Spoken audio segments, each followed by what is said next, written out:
Hello, Music Multiverse listeners, and welcome to Beyond Your Radio's Unknown Sundays, where we take an artist, a band, a concept, something in the music industry that might be relatively unknown to the masses and might have the ability to become something to explore for our listeners, our watchers.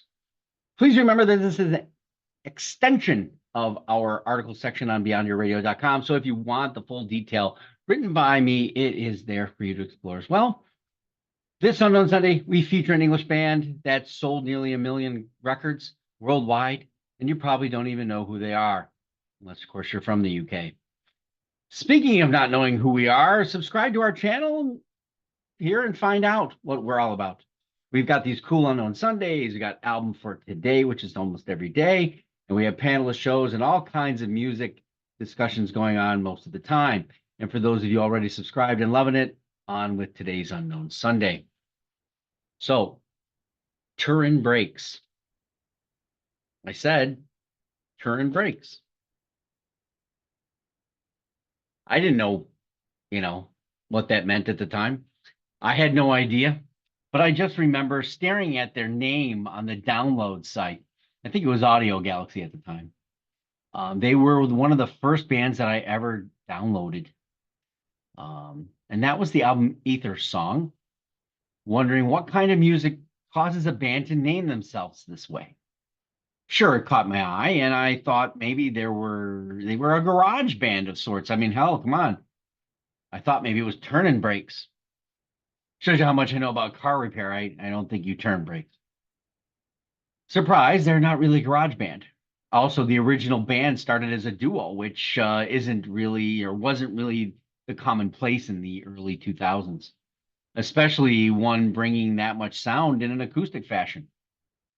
However, the sound they produced, kind of was representation of the times in soft rock, adult contemporary with a Radiohead-like vocal attachment and a little bit stripped in the accompaniment for sure over that of Radiohead. The adult style that had enough edge for it to break into two areas of sound. You got it in the alternative, but you also had it in radio friendly, which is a great combination for sure. I mean, just think of early Coldplay, and you've definitely in the right studio, but just maybe not in the largest arena, if you know what I mean. Some bands blow up big and some stay where they're at.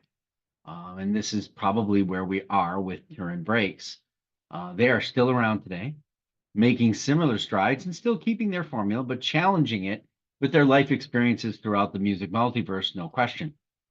After a hiatus of exploration for both members, the original founding members, one film school, and I think the other one just went to Canada to try to form bands and stuff. Hey, Canada's a good place. We've talked about that. So they come back and they kind of get into this realm where they're being noticed and heard and appreciated. And a person, I don't know if they had their own record company at the time, but they said, "Hey, would you like to do an EP?" So they do.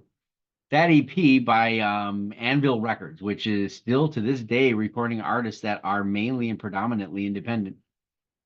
So it was a cool timing, and you know that singer songwriter working independent band works really really well at this time. Sort of like back in the 60s where the songwriters came out of the back and to the front and onto the front stage. So this is a good time for independent labels and independent bands, especially an independent sound. So here comes the Optimist LP in 2001, which took from the EP a couple of tracks, re-recorded those, was actually nominated for the Mercury Prize that year under the Source label. Not everyone gets nominated for the Mercury Prize, especially independent bands at the time. So quite the accomplishment. It's a wonderful, clear, slightly unique vocal being delivered here, and I think that's really what catches it. You got the vocal and the acoustic. Enter now my download experience in 2003, Ether Song, the album. This record moves exactly where the title states, into the ether, and with more accompaniment of electronic instrumentalism, as well as wonderfully tight and all-encompassing production, reaching close beyond catchy adult alternative, maybe, into a carefully developed song and structure and a wider base for listeners. So it's going to catch. Going to catch a lot of things, as we find out. Again, another strong move on their part. I don't think they intentionally do this. I think that's just the wheelhouse they're in. But only in the UK they chart. But at number 4, that's a really big deal. However, circle ahead a bit to an extremely popular show called The OC. Put Rain City on a pivotal scene, season 3, I believe, The Gamble. And then you get a huge spark, a wonderful wave, as the band itself calls it, to ride on. And so a boost outside the UK. When the third album comes, Jack in a Box, kind of all one word, they're completely comfortable by now. They have their own studio, affordabilities, so to speak, to be exactly comfortable in their own skin, reaching for other sounds, using influences that they might not have used in the past, and even explore an ambient part too. Because I think in this album, there's a 10-minute ambient track later on, which I can say something that I was not expecting, but I did enjoy it.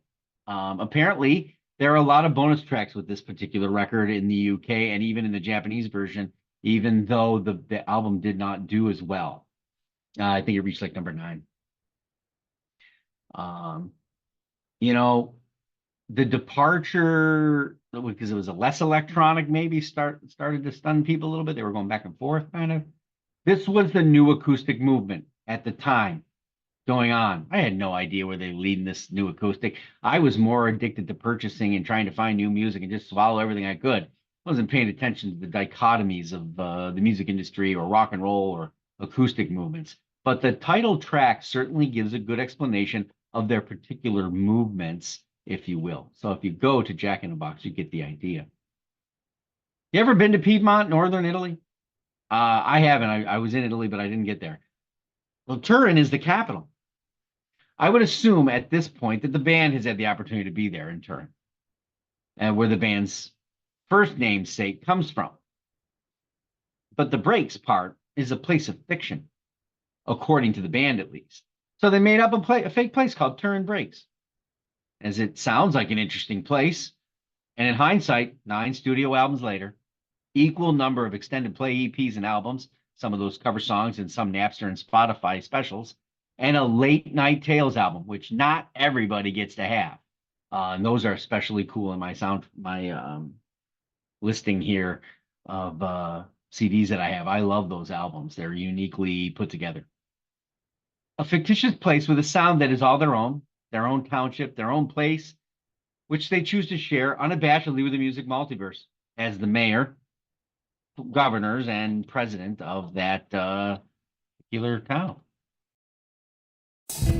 Last clown drinking in the bar that's about to be closed down. A hero, I was in people's plans, I was shaking their hands. I got lost in the world, slow motion walking and diatribe talking.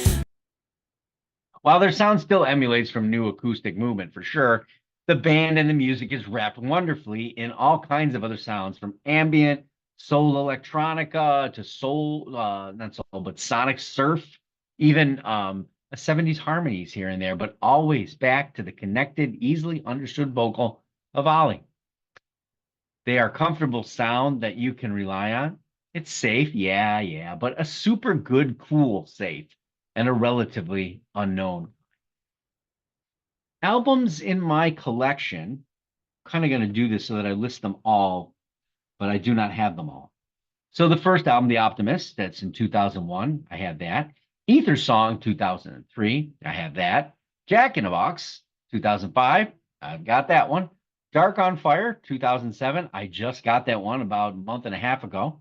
Outbursts of 2010, yes, I have that one. We Were Here in 2013, still searching for that one. Lost Property, 2016, I also received that one a few months ago. Invisible Storm, still searching for that one, and I do not believe I've heard that record at all.